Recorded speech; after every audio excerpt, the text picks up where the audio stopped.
Mahatma Gandhi's blood pressure used to be 200 by 120. And who was not getting sleep? Sushila Nair, his doctor. But the old man never took any treatment. And he died of kidney disease, heart disease, blood disease, head disease, and all kinds of diseases. Did he? That would have spared God say his life if he had died of that. He didn't die. He lived to be killed. So this is what we do.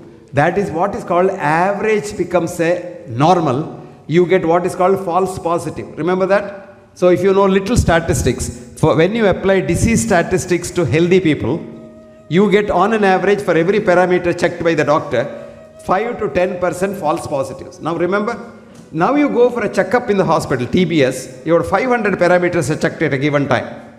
So for each parameter, 5% false positive, 500 parameters, 2,500 false positive. If 100 people go for a checkup, 2,500 patients come out. That is why they make you run on a heart day, they make you run on a healthy day, bupa, walk, etc., etc. Because you make people who have not walked at all, make them walk 5 miles on the first day. Their knee joint is going to get damaged and they get pain and they come to the hospital. So one bakrak has come. Now when they walk and somebody sees him walking with a little gasp, you better get a checkup, your heart may not be very good. So he comes there, he gets a block and he becomes an angioplasty candidate. So you think they do this walking all for your good? No, for their good. This is called disease mongering. In the good old days when this blood pressure first became a disease, do you know how? In Germany, some company made a chemical which lowered blood pressure. So how to sell it? So they had what's called a well-manned clinic, a beautiful ambulance, inside which a very beautiful sister sitting with a blood pressure apparatus, and this was parked outside the church on Sunday, outside the mall on weekdays, and outside the holiday season. And it says, come in and check up your blood pressure. So you go in and see this nurse, you get a little excited, so your blood pressure goes up.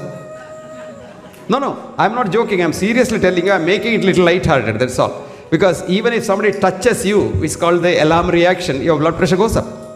So when you look at this nurse, and then she ties that puch thing on your hand, and then chuk, and she says, oh, your blood pressure, then finished. Then your permanently blood pressure, because the doctor says, you start taking tablet today.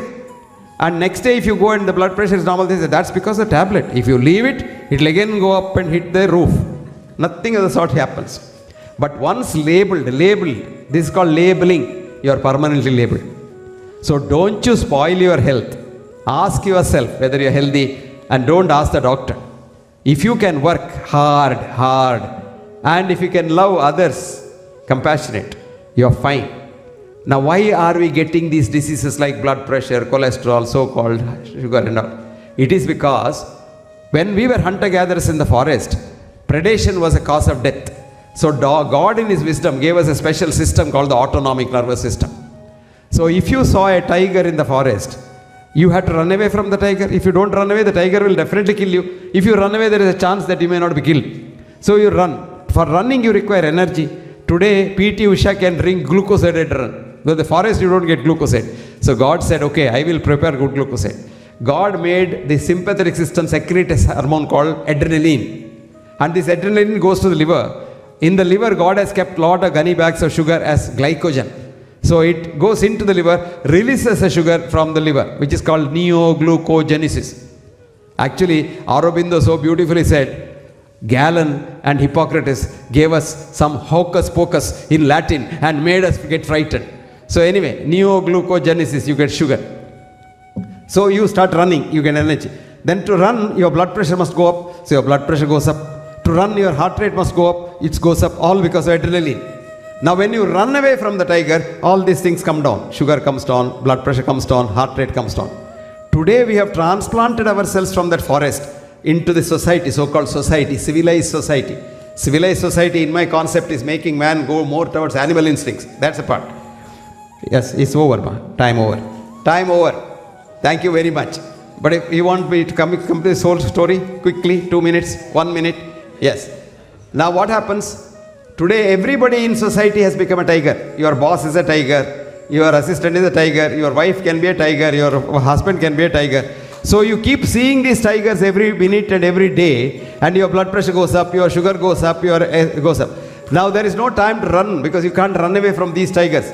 So you have to be there and suffer that. So this permanently remains high, and you die not because of any other cause, you die because of your mind. Your mind gets frightened. So friends, be tranquil, you will live as long as you live. I'll close it with an Irish couplet which says, I eat whenever I am hungry. This is what you should follow. Never eat when you are not hungry. I drink when I am thirsty. If heavens don't fall down, I'll certainly live till I die. Thank you very much.